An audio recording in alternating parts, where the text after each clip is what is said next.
Guys, welcome to the shop. So today's video is going to be on tapping and drilling a very small hole on a knee mill. Now I don't have the RPM on this machine to really actually turn these drills anywhere close to what they're supposed to. I don't know off the top of my head what the actual speed is supposed to be, but it is a lot more than my machine is capable of turning. So I don't actually bother even running the machine at full speed. I drill with the knee because I can't crank the knee up fast enough to overload one of these drill bits. So that has turned out for me to be the most precise way to do it. Now this whole location is something that can just be eyeballed. It's not a super precision thing. I just got a prick punch on there and I'm feeling for the prick punch. Just line it up in one axis, line it up in the other. And really this isn't any faster than going and grabbing my center finder, but if I don't need to do it, I don't like to take the tools out and look for them. Now this is a spotting drill, not a center drill. This is a lovely carbide tool, very hard. Gonna make sure we're really on center. We're on center. This you can peck with, get away with at least.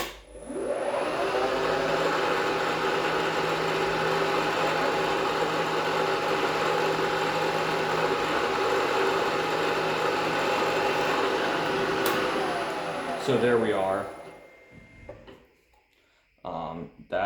I want to mark my center there so this doesn't wander. The carbide's very, very stiff, delightfully so. It makes these jobs quite a bit easier. And these little drills I find really frustrating because they can be hard to insert straight.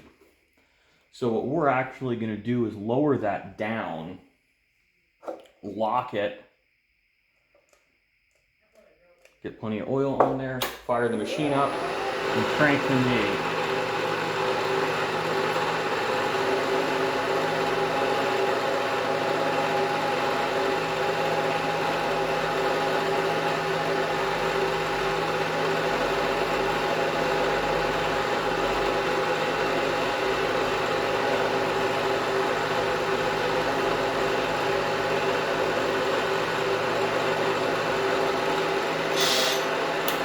And try not to hit the brake when you're reaching around.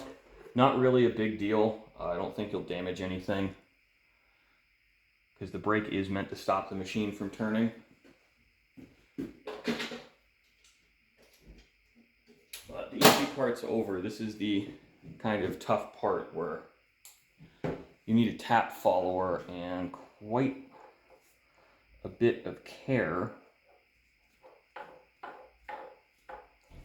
Probably take this apart and clean it. It's got a sticky spot in it. So this is kind of the tough thing. I don't really like tapping these tiny, tiny holes. That's the tap we're using.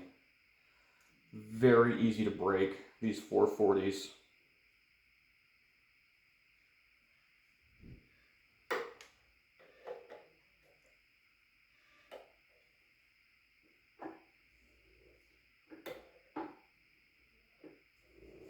Actually, we can bring the spindle down. Sorry, I get brain farts on camera sometimes. So we're good enough. I'm going to give this a lot of oil. I mean a lot of oil for how small it is. I have I break these about a third of the time I use them. So I've gotten fairly good at extracting broken taps. But you know, I only ever let myself use one finger. And the second it is resisting me at all, you back off, break the chip. Back off, break the chip. Back off, break the chip.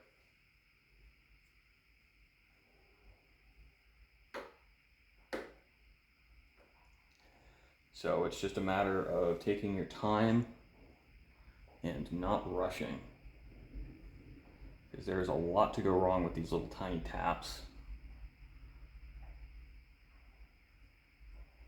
And you can see there the whole wrench was trying to flex, so got to clean the tap out.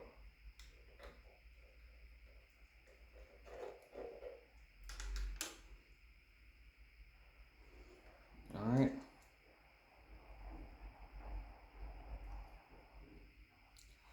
It's really just a matter of going back and forth and give myself a little more clearance to work.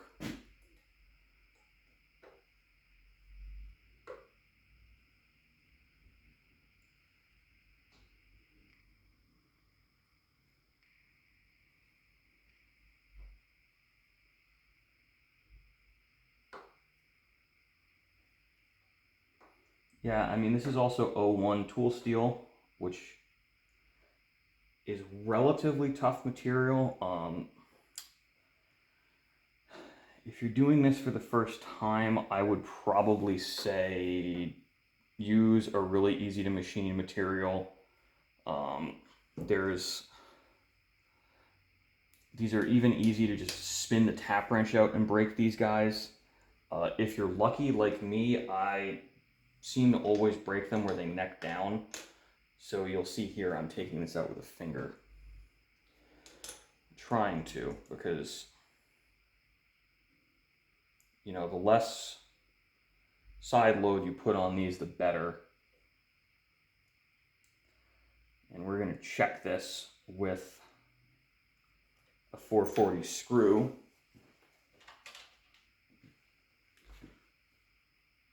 Make sure we got it clean. Because once this is out of the machine, it's not really practical. Okay, so we're threading in, we're good. Can unlock, take it out of the vise.